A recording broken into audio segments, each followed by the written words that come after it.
Hi, Jeremy here, Modern Vitality. In today's video, chronic fatigue syndrome, CFS-ME, right, for short, the experts have it wrong. We're going to be looking at a different way, a different perspective, a different angle. Once I started looking at these complex chronic health conditions from this perspective, everything changed. I was able to help a lot more people. I was able to help myself heal things. It's just a very clean way, but I'll tell you what, most people, most experts are totally missing the mark on this. So I'm going to show you some of the things here that will change the way you look at your own condition so that you can start to get better, get your energy back, and start living your life again and having fun. All right, let's get started.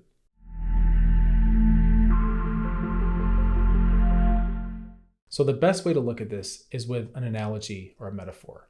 And what I want you to do is take whatever diagnosis you've received or diagnoses you've received in the past, okay? All these things that the medical establishment and the expert, they're trying their best, okay? The experts that are out there, they're trying their best, but they're operating from a place of having to name syndromes and having to name diseases. And what that does is that can provide a temporary sense of security and validation, right? So for example, if you have a lot of weird symptoms, you don't understand what's going on, you feel like you're losing your mind, and then finally somebody names it with a diagnosis that seems to match what you're experiencing, there's relief. Okay, sure, there's relief because now you know you're not crazy, even though people may have treated you like you're crazy, right? We know what you're experiencing is real, of course, but now you have this diagnosis, this name, this language attached to your whole kind of experience, right? And what often happens then is that if there's a diagnosis, but there's no good treatment, then that name just becomes a trap, right? The strength of a diagnosis depends on what kind of treatment it leads to. So there's a path here. We need to evolve up and out of just a diagnosis. It's a good first step. Get a diagnosis, get a name. I mean, a lot of people that work with me don't have a diagnosis officially, which is just fine. I can operate without that. And I'll show you why. I'll show you how right now. So I want you to imagine instead of a body, it's a house. Okay, instead of your body, it's a house. You go, hey, this house is cold, right? That's my symptom. So you may have symptoms in your body like headaches, right? Other pains, wandering pains. You may have brain fog. You may have exhaustion. You may have trouble sleeping, low libido, anxiety, depression, digestive issues, whatever, right? Food sensitivities. Seem like you're reacting to everything, always inflamed. Maybe you're, having anxiety, palpitations are happening too, right? Your nervous system's humming. This happens, okay? Those may be the symptoms you're feeling. We're just going to use a metaphor. We're going to look at the house and we're going to say, okay, here's your house, and your house has a symptom, which is it's cold in there. Okay, so I just want you to take all those symptoms, your whole symptom picture, we're just going to transfer it, bundle it up, and just call it a cold house. Okay, so you go to the expert, the house doctor. You say, hey, doctor, my house, it's having these terrible symptoms. They're driving me nuts, right? I can't do anything. I feel like I'm always like having to plan around this, and my world is shrinking, right? The doctor says, what's going on? You say, okay, here's the symptom. My house is cold. And the doctor says, oh yeah, okay, we've seen this before, right? You're not crazy. Your house actually is cold, right? We can measure it. And we did some tests, right? We sent it to the lab and it came back and it says, you have cold house syndrome, right? Cold house syndrome.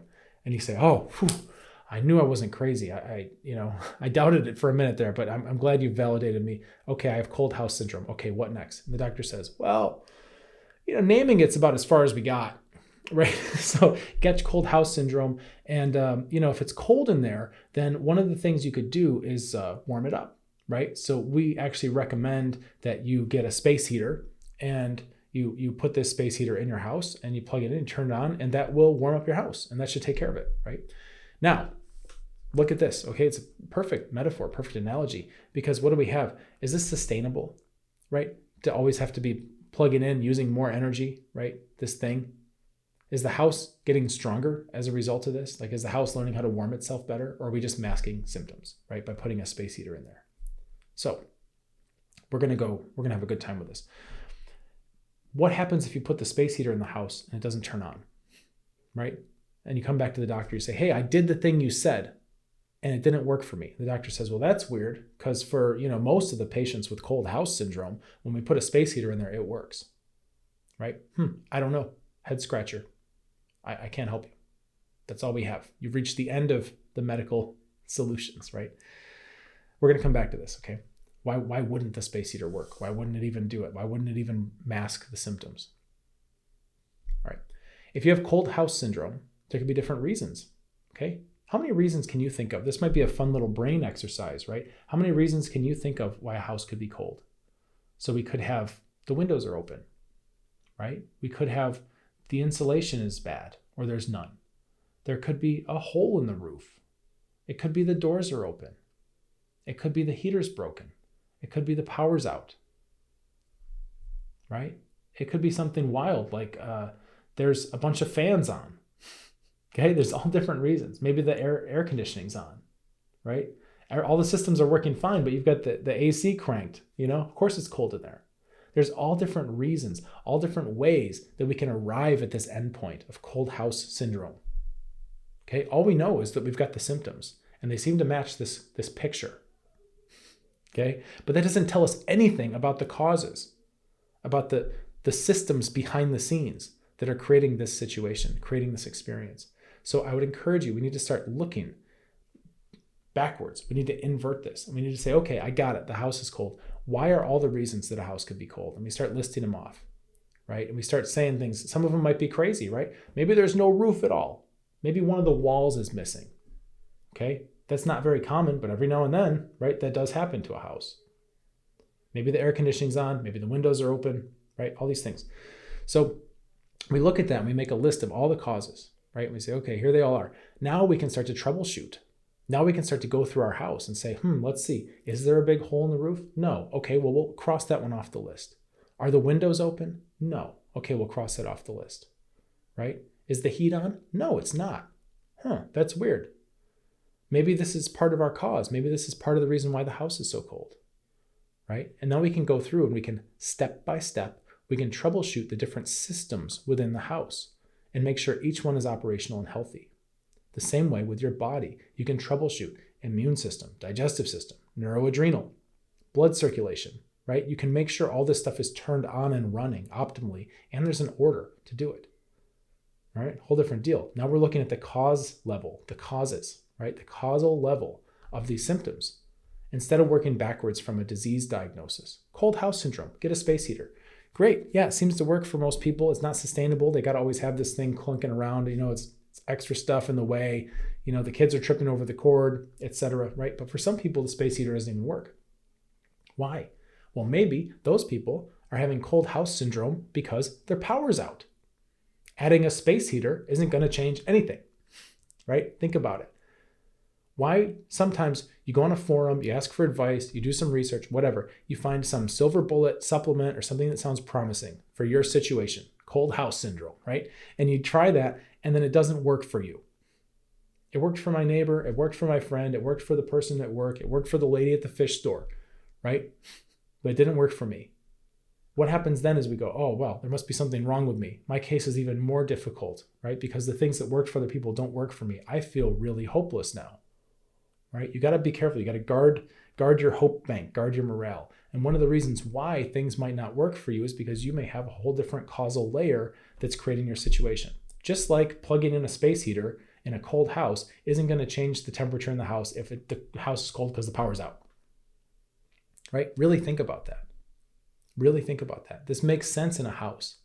But all these experts, and this is what, I'm saying this with compassion. Like I train my colleagues, I'm training other health professionals on this type of thinking because it's so liberating. Once you see it from this way, you can help other people in such a clean way. It's just logical and it makes sense and it feels right. And patients get it. Like patients go, oh, this is just like troubleshooting anything else. I can learn how my body works. I can troubleshoot that too. Awesome. I'm empowered now, right? When we start doing this, it's a whole different deal in terms of overcoming complex chronic health conditions because we're looking at causal layers in order, right? Not even just willy-nilly, It's like going around and go, okay, I'm going to flip some light switches. I'm going to shut some windows. I'm going to, no, go through your house and take a look in order, right? Is the roof missing?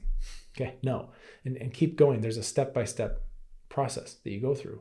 And now you're not missing anything. You're not leaving these little unexplored corners. You're just going through step by step and checking everything off. You want to be systematic. And it's the same thing with your health. So these experts, they come at it from the other way. They just go, okay, cold house syndrome, let's fight it. Let's oppose it, right? Oh, you're having brain fog, right? Oh, you're having fatigue and exhaustion. Oh, you're having pains, right? Okay, brain fog. Well, here's a stimulant drug that'll help you focus and that'll help you get more energy. Right? And then here's the pains, here's a painkiller.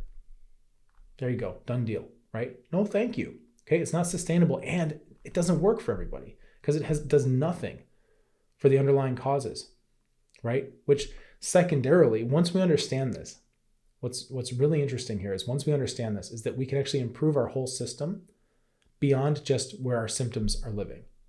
So for example, somebody who has problems with energy level, focus, maybe some pains, right? But they don't have any digestive issues per se.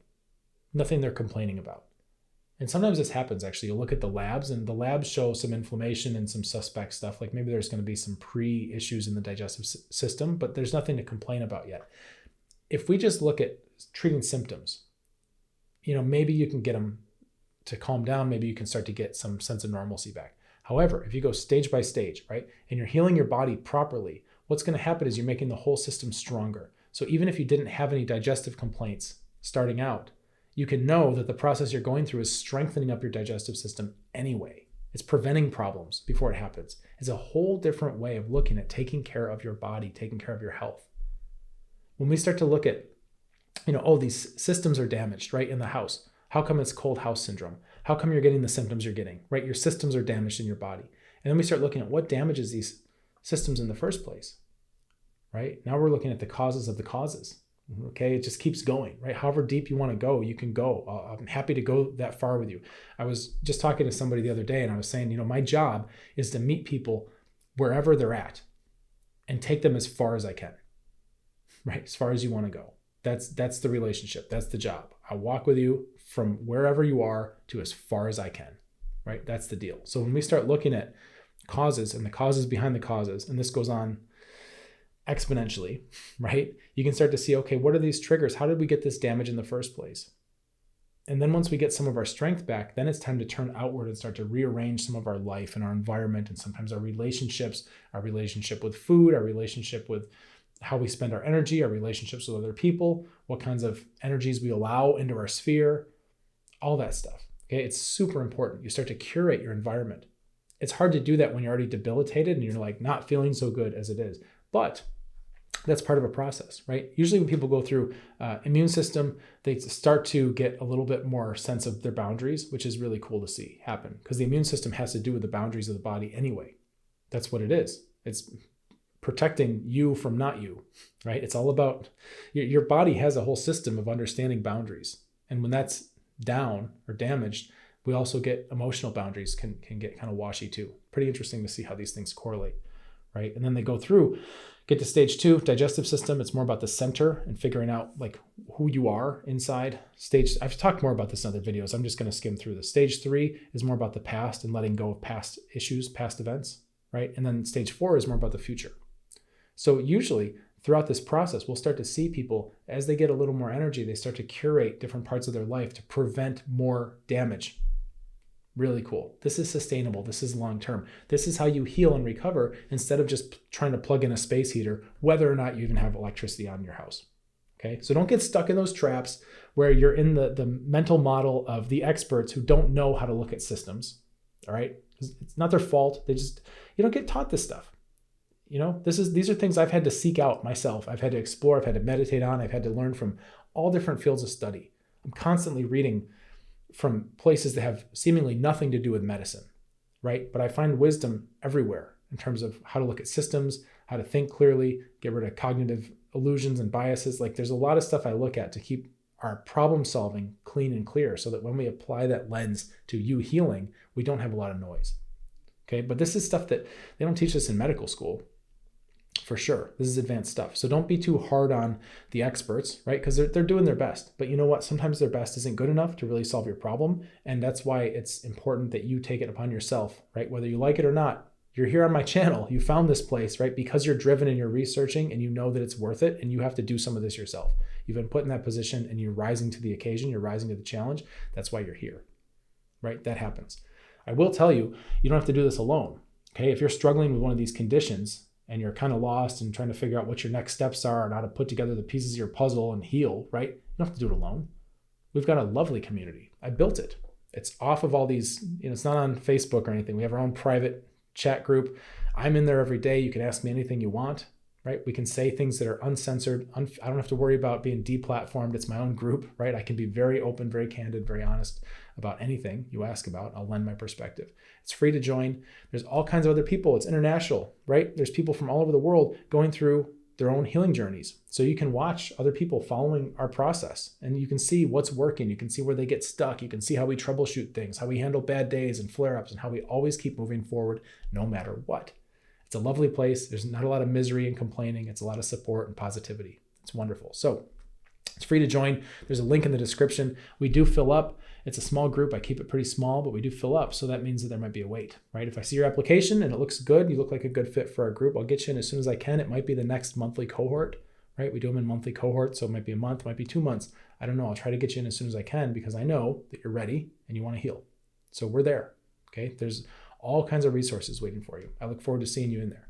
In the meantime, you might consider subscribing to this channel because then you'll get more videos like this one that are about actually getting your health back, right? Finding things that matter to you instead of just kind of being mindlessly entertained by a YouTube algorithm, right? Train that algorithm. Subscribe to channels you like videos, right? So that teaches the algorithm what to show you so you can keep learning and get your health back, because that's probably the most important thing going on right now is you getting your strength back so you can then be there for other people. I hope this helps you. Let's get you feeling better. Cheers.